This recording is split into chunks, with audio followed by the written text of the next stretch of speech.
Welcome, friends, to Crazy Women Country, where women's voices matter.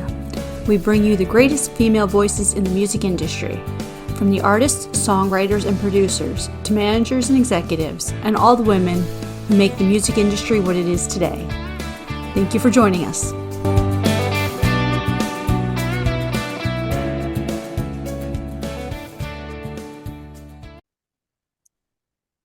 Welcome, friends, to another episode of Crazy Women Country. Today, we have the lovely, talented Miss Billie Jo Jones. How are you doing? I am great. How are y'all doing? Awesome. I'm so Fantastic. glad you said her name. I think I might have stumbled over the Jo Jones part. It's a tongue A little bit twister. of a tongue twister. It's a tongue twister. I love it though. I love that. We should I try it love three the name. times fast when drinking. Oh Yes, no, I wouldn't recommend that. That would be awful. it's a new drinking game. We could have drinking games with people's names. We've got some great Oh names we could do gosh. that with. People that we think are good. That would be awesome. That'd be very cool. Okay, so your first question is going to be the hardest question out of all of them. Okay. Okay. We'll get easier after this, I promise. Okay. So tell us, who is Billie Jo Jones? Man, that is a hard question. Um, oh man, I'm telling you, Billie Jo Jones is first off a girl who was raised by her grandparents since she was one. My mom was and still is a drug addict to this day, and so that's why my grandparents raised me and later on got to adopt me when I was 14. But I grew up listening to what I call the oldies but goodies. So Ray Price, Loretta Lynn, Tammy Wynette, George Jones, Patsy Cline, all the greats. And so I grew up singing to my grandparents in the living room when I was 4 and 5 years old, and then went on to sing in church and play the local fairs and festivals in town. And then when I got a little bit older, when I was 18, I actually got to share the stage with Ray Price. And we became friends and had a birthday party together. And then I was even there at his funeral whenever he passed away. But I'm telling you, that man could sing up until the day that he died. So he is, a legend in my eyes and absolutely love him. But there's so much to Billie Jo Jones, but long story short, I love country music. I'm trying to blend traditional country with a little bit of the modern feel, and I think we've really accomplished that, especially with my first country album I dropped this year. It's done really, really well. So That is awesome. That's such an inspiring story. I mean, you've come from, a tough background, but you've managed to come through and, you're showing the world women are tough. That is awesome. That is very, yes, very cool. yes, for sure, Very, very cool. Oh, Absolutely. I think we can achieve anything. definitely. So, 100%. If you so set your mind to it and work really hard at it, you can achieve anything that you want, I feel like. That is very, very cool.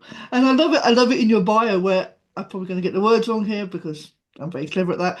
Where it says you probably sang before you spoke.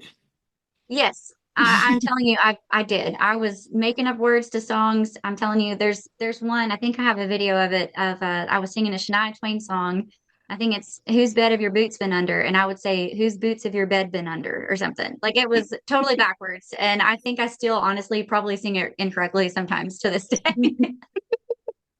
Also, no. oh, Why I not? Let's think, just twist it around. yeah, sometimes it Yeah, just makes more sense, you know? it does. I mean, it's just one of those things. I don't know.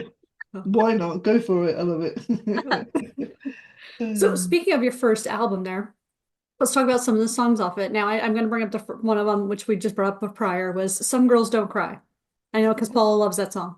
I do love that song. It's an Yeah. awesome song. So, Yes, that song tell, is actually the title track of my whole album. It's called "Some Girls Don't Cry." I was looking around. I thought I had one. I do. Um, one of my we did a vinyl for it. So this is my vinyl Very, very for my cool. album, and it was my first ever country album. So I'm super proud of it. But "Some Girls Don't Cry" actually wound up being the second consecutive #1 song in Texas for me. And it's also, I found out I'm up for 6 nominations for the Texas Regional Radio Awards show that's coming up in March here in Texas. And so we're up for Song of the Year, Album of the Year, Music Video of the Year, all for Some Girls Don't Cry. And I'm up for New Female Vocalist, and a duo with a friend of mine, Jenny Del Lord. So it's been a really awesome year. well, Wow. congratulations first on your nominations Thank and good luck. you. Thank Definitely. you. Thank you. Thank Definitely. you. That I'm is excited. awesome. That's so That awesome. is awesome. And that's a great song. I love that song. It's a real sort of, it reminds me of, 80s country. It really takes you back and it's Yes. fun and it's, upbeat. I love it. Absolutely awesome. Awesome. Thank you. Thank And of you. course, right now you mentioned that Whose Tequila Are You Drinking is out on radio. Yes, that's it's only been out for 8 weeks and it has shot up the charts on all of them. I think we're sitting at number 5 on CDX True Indie. I found out today I'm in the top 20 for the top 20 songs in Texas right now. And for it only to be out for 8 weeks, that's just insane to me. How fast this song has just shot up the charts everywhere. So I'm really proud of it.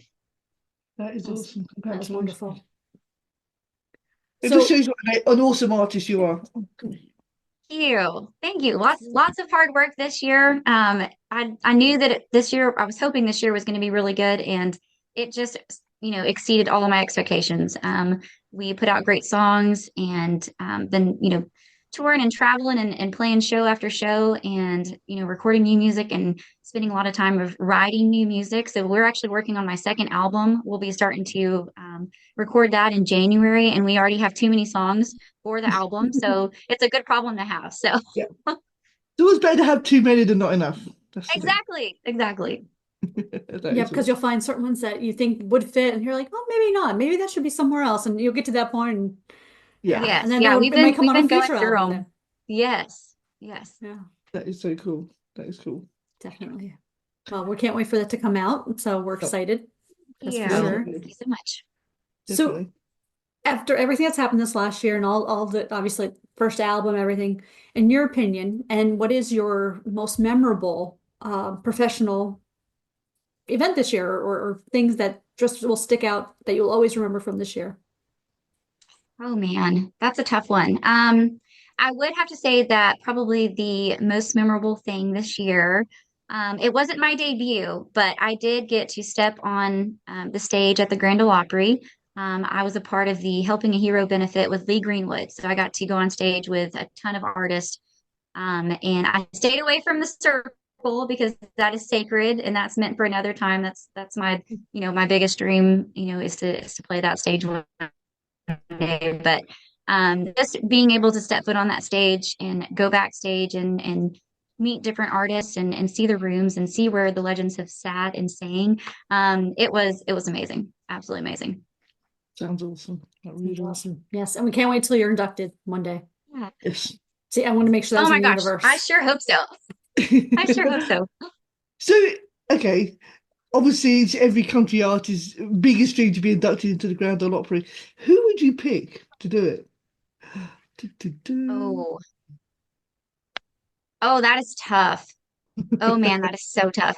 Um, I feel like the obvious answer would be my producer is Dolly Parton's producer. So the obvious answer would be I would love for Dolly Parton to do that. But there's so many people. Really just anyone. I love anybody and everybody that has, stood on that stage.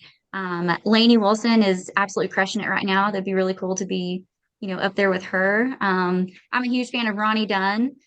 So anything by, Brooks and Dunn. So I don't know. I'm really just anyone, but I feel like Dolly would be amazing. I always wanted to meet Loretta Lynn. She was my queen of country music in my eyes, and I did not get to meet her, but that would have been a really cool moment to be able to be inducted by her. It would have been pretty special. That would be, yeah, that would be very special, Absolutely. yeah. So, as we were mentioning, a bunch of amazing people. Tell us, who are some of your sheroes that inspire you? Oh gosh. Loretta Lynn, first and foremost, because she had 6 kids and she didn't take no for an answer. She went through any door that was shut in her face. And I have really learned a lot from that. I have kiddos myself, and so I'm trying to, pave the way and show my kiddos to not give up on your dreams no matter what. And it's really paid off this year. It's been an awesome year. But I'd say Loretta Lynn, Dolly Parton, Lainey Wilson. I know that she's not very old, but I have watched her career now for a couple of years, and Ella Langley is absolutely crushing it right now. So Mm. she is someone that she keeps saying when people ask her what advice she would give to other artists coming up, she's like, do the work, just do the work, dream it and achieve it. I mean, that's pretty much what she said. And I think that's just pretty incredible and very inspiring to artists like myself that are, coming up in this industry right now. Yeah. Absolutely. That is great. Oh my God, what's the word? Great advice. Oh my God. There's a word there somewhere. Could not spit that one out. Yeah, that's great advice. It really These is. are the moments where I think we should be drinking. We'd have better words to come out of our mouths sometimes. Seriously, if I was drinking, it'd be easier. That would be totally funny because we say the total opposite words, right? Whichever. Probably, yeah. That would be great. We need to make that happen. Yes. We do. We need a drinking show. Yes. Finish off the year with a huge drinking show. That's what we need. Yep. We should find some place, get everyone in person. That'd be great. That'd be cool. I'll just be there on the camera because obviously I'm never going to make it there. But that would be cool. I could just fall asleep in my chair. There you go. Like, Paula, wake up, ding ding on the okay. Hello. Well, it has been a pleasure having you on, Miss Billie Jo, and you're welcome back. Thank y'all for having me. Thank you so much. Absolutely. Always welcome back. And thank you, friends, for joining us. Stay tuned for 20 crazy questions coming up soon. Woohoo! Yay!